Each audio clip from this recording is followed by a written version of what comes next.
मैं हूं नफीसा खान और आप देख रहे हैं फिल्मी बीट। फिल्म वीरप्पन में वीरप्पन का किरदार अदा कर रहे संदीप भारद्वाज ने अपनी इस पहली ही फिल्म से सुर्खियां बटोर ली हैं। हाल ही में हमें मिला मौका उनसे बातचीत करने का और हमने उनसे पूछा कि अपने फिल्मी करियर की शुरुआत में आप वीरप्पन जैसी फिल्म कर रहे हैं, कितनी अच्छी शुरुआत होगी आपके फिल्मी सफर के लिए। साथ ही साथ हमने ये भी पूछा कि वो इस फिल्म का हिस्सा कैसे बने।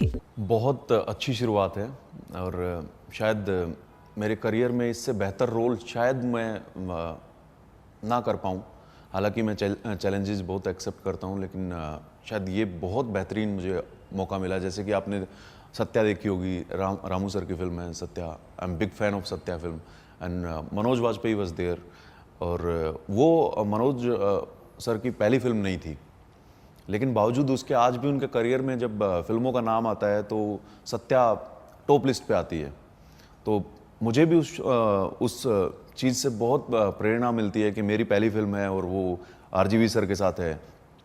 और वीरप्पन जैसा सब्जेक्ट है, एक जो अनटोल्ड स्टोरी है, जो लोग बहुत ज़्यादा नहीं जानते उसके बारे में। तो वो मेरे लिए भी एक बहुत चैलेंजिंग था और बहुत इंटरेस्टिंग था। और मुझे भी काफ़ी उम्मीदें इस फिल्म से हैं, जैसा कि आप सबका रिस्पॉन्स आया इस फिल्म को लेके। तो मुझे भी काफ़ी उम्मीदें इस तरह से इस फिल्म से हैं एंड शुक्रगुजार हूँ कि आरजीवी सर ने मुझ पर इतना भरोसा किया इस किरदार के निभाने में।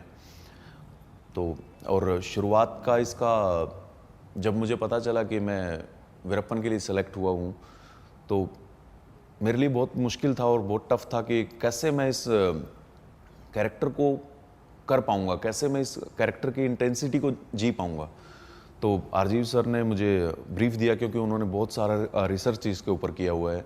और मैंने सिर्फ इतना ही सुना था कि हाँ, वीरप्पन कोई था जो एग्जिस्ट करता था, फॉरेस्ट में रहता था और इतना बड़ा क्रिमिनल था। मैं कह सकता हूँ शायद मैंने वर्ल्ड हिस्ट्री में ऐसे क्रिमिनल का कभी जिक्र नहीं सुना जो 3 स्टेट के फॉरेस्ट पे रूल करता था। तो बिगनिंग में मैंने उसको बहुत हल्के से लेके देखा, लेकिन कुछ मज़ा नहीं आया मुझे उसमें। फिर धीरे धीरे उसको आरजीवी सर ने मुझे ब्रीफ किया उसके बारे में कि उसका जंगल में रहने वाले का, अनएजुकेटेड आदमी का कैसा एक बॉडी लैंग्वेज होगा या कैसे फिर उसका वाइल्डनेस आँखों में जो होगा। तो वो सब चीज़ें जब करना शुरू किया तो मुझे धीरे धीरे लगने लगा कि हाँ, सच में वीरप्पन मतलब कोई he was a very unusual character. तो वो सब करते हुए मुझे भी कुछ अलग सा फील होने लगा और हर दिन वीरप्पन के बारे में कुछ ना कुछ नया जानने को मिला कि हाँ यार, मैं जितना सोचता था ये तो उससे भी कहीं ज़्यादा है। हर दिन लगता था नहीं यार, इतना जितना सोचा उससे भी ज़्यादा है। तो वो सब चीज़ें करने में जब फिल्म जब कंप्लीट हुई है तो बहुत बेहतरीन उसका रिस्पांस मिला ट्रेलर के थ्रू और बाकी लोगों के थ्रू, जो लोगों ने आपस में बात की उसके थ्रू। तो इसलिए मुझे भी काफ़ी उम्मीदें, सत्या फिल्म की तरह ही मैं इस फिल्म को बहुत अच्छे लेवल की तरह मानता हूँ और मुझे बहुत अच्छा लगा ये फिल्म करके। और आरजीवी सर का लाइफ टाइम शुक्रिया। फिर हमने पूछा कि वीरप्पन जैसा किरदार निभाना आपके लिए कितना चैलेंजिंग रहा। ये बहुत ज़्यादा चैलेंजिंग था, क्योंकि आई एम फ्रॉम हरियाणा और उधर फॉरेस्ट नहीं है, कोई जंगल नहीं है और मेरा फर्स्ट फिल्म है और इंटरेक्शन पूरा जंगल में है। वो जंगल जो इतना डीप है कि जहाँ पे 20 फीट की दूरी पे अगर हाथी खड़ा हो तो दिखाई नहीं देगा आपको। तो उस जंगल में जाके और वहाँ पे एक्शन है, भागना है, दौड़ना है, कैरेक्टर में रहना है, बॉडी लैंग्वेज रखना है उसका। तो वो सब बहुत चैलेंजिंग था कि फॉरेस्ट में कभी आना जाना नहीं हुआ और फॉरेस्ट में इतना ज़्यादा, और उसका क्राइम का तरीका, उसका एकदम से इंटेंशन चेंज कर लेना, अनप्रिडिक्टेबल जैसे बोलते हैं कि उसको आप समझ नहीं सकते उसको, कैरेक्टर को। तो वो सब बहुत चैलेंजिंग था।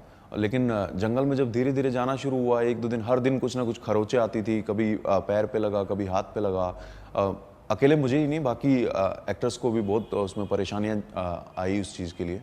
तो जंगल में शूट करना बहुत चैलेंजिंग रहा है। साथ के साथ कभी वाटरफॉल से क्रॉस करना उसका, ये सब चेजिंग फॉरेस्ट में, वो सब काफ़ी चैलेंजिंग था। इसके बाद हमने पूछा कि वीरप्पन को फिल्म में कितना जालिम दिखाया गया है, तो उनका जवाब था बहुत जगह है आप उसका, क्योंकि वीरप्पन का सारा क्राइम का ही ये बेस दिखाया है कि उसका क्राइम रेट कैसे था, कितना डीप वो इन्वॉल्व था क्राइम में। क्राइम उसके लिए कुछ भी नहीं था, लोगों को मारना उसके लिए कुछ भी नहीं था। कि आप फिल्म में देखेंगे कुछ एक सीन्स में, आपने ट्रेलर में देखा होगा कि कितना मतलब फ्रीली वो किसी को भी मार सकता है। तो राजपाल यादव जंगल में जो था वो नक्सलाइज कैरेक्टर की तरह थोड़ा सा कि वो अलग वे में उसको वो करता था, लेकिन वीरप्पन तो बहुत शार्प और एकदम से क्लियर था कि हाँ मुझे इसको मारना है। इंटेंशन पहले से उसका ये रहता था कि हाँ इसको मैंने मारना है तो मारना है बस। तो वो कई बार लगता था कि यार इतना क्रूअल कैसे हो सकता है। इवन मैं भी जब मैंने पहली बार जब ट्रेलर देखा तो आई वाज शॉक्ड कि मैं इतना स्केरी और इतना ज़्यादा कैसे लग सकता हूँ, क्योंकि जबकि मेरा कैरेक्टर वीरप्पन से बिल्कुल अपोजिट है। मैं बहुत कम बात करता हूँ, बहुत कम लोगों से इंटरेक्शन करता हूँ, इंट्रोवर्ट रहता हूँ ज़्यादा, और वो कभी भी क्राइम कैसे भी क्राइम कर देता है।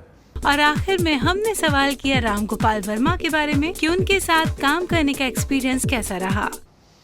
बहुत कम लोग ऐसे हैं आरजीवी सर के जैसे, ये क्रिस्टल माइंड है, क्रिस्टल थॉट है कि बहुत क्लियर हैं हर चीज़ के बारे में, बहुत शार्प हैं हर चीज़ के बारे में। उनको पता है कि मुझे इतना लेना है तो इतना ही लेना है। और एक्टर से मुझे नहीं लगता इतना बेहतरीन कोई ब्रीफ कर सकते हैं एक्टर को। इतने बेहतरीन तरीके से वो ब्रीफ करते हैं कि एक्टर को अगर उसने 80% होमवर्क किया है तो वो सीधा डबल पे चला जाता है उनके ब्रीफ के बाद।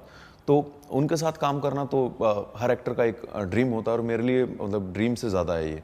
और उनके साथ काम किया, वो जानते हैं कि किस एक्टर से किस तरह से कितना काम लेना है या एक्टर का परफॉर्मेंस कैसे लेना है। तो he is very clear about that, और I am very happy with working him. चलिए सुन के लिए हमारी तरफ से संदीप को ढेर सारी शुभकामनाएं। फिलहाल इसी खबर के साथ फिल्मी बीट में बस इतना ही।